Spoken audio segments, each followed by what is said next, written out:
नमस्कार। बड़े जाने माने लोग भी संत रामपाल जी महाराज जी के आश्रम में हर बार आते हैं और विजिट करते हैं, तो उसी को लगते एक और गेस्ट मेरे साथ जुड़ चुके हैं। इनसे बात करते हैं और जानते हैं क्या विचार है इनके संत रामपाल जी महाराज के बारे में और यहाँ पर जो प्रोग्राम चल रहा है उसके बारे में। सर नमस्कार। सबसे पहले तो मैं जगत गुरु तत्वदर्शी संत रामपाल महाराज जी के चरणों में शाश्वत दंडवत प्रणाम करते हुए बस यही प्रार्थना करता हूँ कि सदैव हम सभी पे उनका आशीर्वाद बना रहे।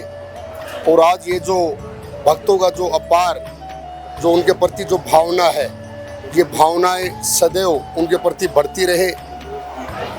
और मैं तो यही कहूँगा कि ये भी कहीं ना कहीं हमारे एक सनातन धर्म का पार्ट है। जिस तरीके से वो हर किसी को सद्भावना से, प्यार से, प्रेम से हर वर्ग को समाहित करके चल रहे हैं, तो उससे कहीं ना कहीं मेरा समाज संगठित हो रहा है, एकत्रित हो रहा है। और आज ये जो भक्तों का जो प्यार, प्रेम, जो भावना उनके प्रति, तो मैं तो उनके इस 75वें अवतरण दिवस पर संत रामपाल महाराज जी का सदैव हम पर आशीर्वाद बना रहे, हम सभी भक्तों पे उनका आशीर्वाद बना रहे, हम सब खुशहाल रहे। और जो उनके प्रति जो भावना और जो इतने इतने अच्छे कार्य वो कर रहे हैं समाज हित में, क्योंकि मुझे अभी कुछ दिन पहले पता चला कि उन्होंने कुछ ऐसे परिवारों को जो बहुत ही दयनीय स्थिति में थे, उनके लिए मकान भी बनवाए। जी, एक अन्नपूर्णा मुहिम चलाई हुई है संत रामपाल जी महाराज ने। ये सब वही व्यक्ति कर सकता है जिसके हृदय के अंदर अपने भक्तों के प्रति एक अपार प्रेम और एक विश्वास कि मुझे अपने इन भक्तों का कल्याण करना है। तो उस कड़ी में ये एक नया कदम, बहुत ही सराहनीय कदम, मेरा सौभाग्य नहीं हो पाया उस दिन कि मैं वहाँ जा पाता और मुझे कई बार आमंत्रित किया गया, लेकिन उस परिवार के पास मैं जाऊंगा, उस परिवार के पास बैठकर उनके घर पे कुछ ना कुछ चाय या पानी जो भी पी के आएंगे। और वहाँ पे कहीं ना कहीं जगत गुरु संत रामपाल महाराज जी की विशेष कृपा हुई है कि आज उनको जो छत मिली वो ऐसे जगत गुरु संत रामपाल महाराज जी के आशीर्वाद से मिली। तो मैं तो यही कहूँगा कि हम सभी भक्तों के ऊपर उनका आशीर्वाद बना रहे और हम इसी तरीके से संगठित होकर और मेरे इस सनातन धर्म के प्रति जो उन्होंने एक मुहिम छोड़ी है, नशे से दूर रखते हैं, सबको सद्भावना के साथ, समरसता के साथ एक साथ चलने का जो प्रवचन देते हैं, तो ऐसे गुरु की हमें बहुत जरूरत है। सर एक और सवाल आपसे जानना चाहूंगी, अन्नपूर्णा मुहिम के साथ साथ, नशा मुक्त मुहिम के साथ साथ एक और मुहिम भी छेड़ी हुई है संत रामपाल जी महाराज ने, दहेज मुक्त विवाह करने की, जो आपने अभी लाइव दहेज मुक्त विवाह देखा। सर एक तरफ हम देखते हैं निक्की जैसी बहन को दहेज के लिए जला दिया जाता है, वहीं दूसरी ओर संत रामपाल जी महाराज एक ऐसी मुहिम छेड़ रहे हैं कि बेटी आज किसी भी के लिए बोझ नहीं बल्कि समानता का प्रतीक बनती जा रही है। तो सर समाज में ये क्या चेंजेस लाएगी, क्या कहना है आपका? देखिए, मैं तो सिर्फ इतना ही कहूँगा कि ज़्यादा पश्चिमी सभ्यता की तरफ ना जाएं, क्योंकि जो हमारे जो बुजुर्ग थे उस समय हम जब उनके पास बैठते तो हमें पता चलता था कि उस समय भी सिर्फ एक बेटी का कन्यादान होता था और वो परिवार के साथ मिलजुल कर।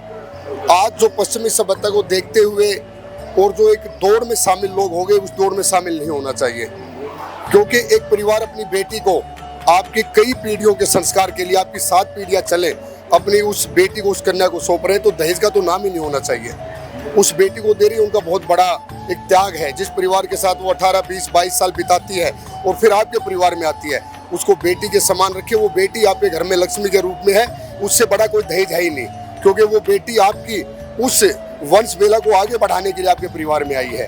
तो उस बेटी का सम्मान करो और दहेज के नाम पर सिर्फ उसको अपने घर की बेटी बना के लेके आओ। और ये संत रामपाल महाराज जी की बहुत अच्छी मुहिम है। जैसा मैं देख रहा हूँ कि अभी ये जो सभी यहाँ पे बैठे हैं, उनकी शायद अभी शादी यहाँ पे संपन्न हुई है।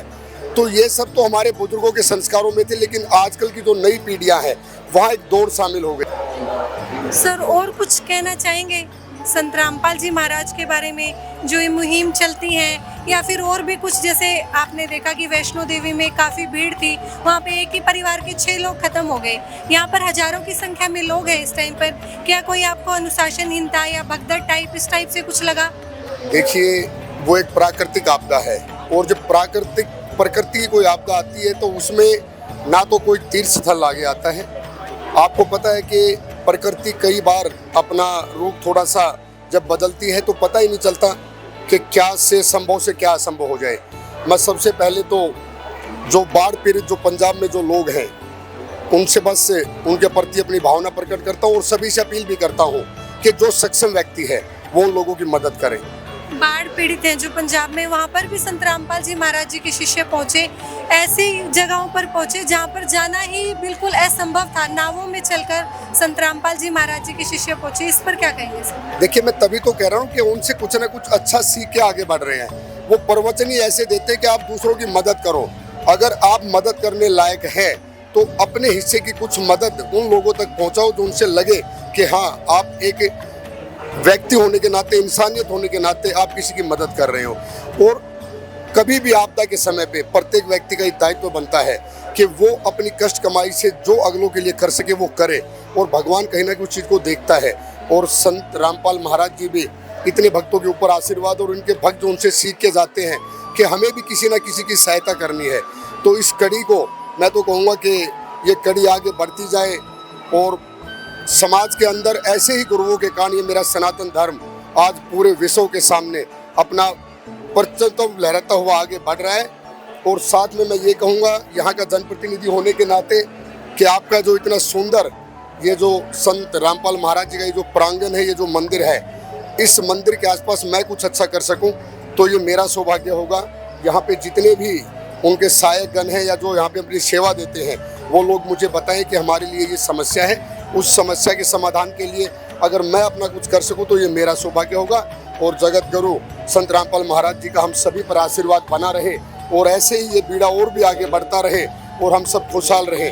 बस इन्हीं शब्दों के साथ उनके चरणों में प्रणाम करता हूँ कि उनका सदैव हम सब पर आशीर्वाद बना रहे। धन्यवाद, बहुत बहुत धन्यवाद।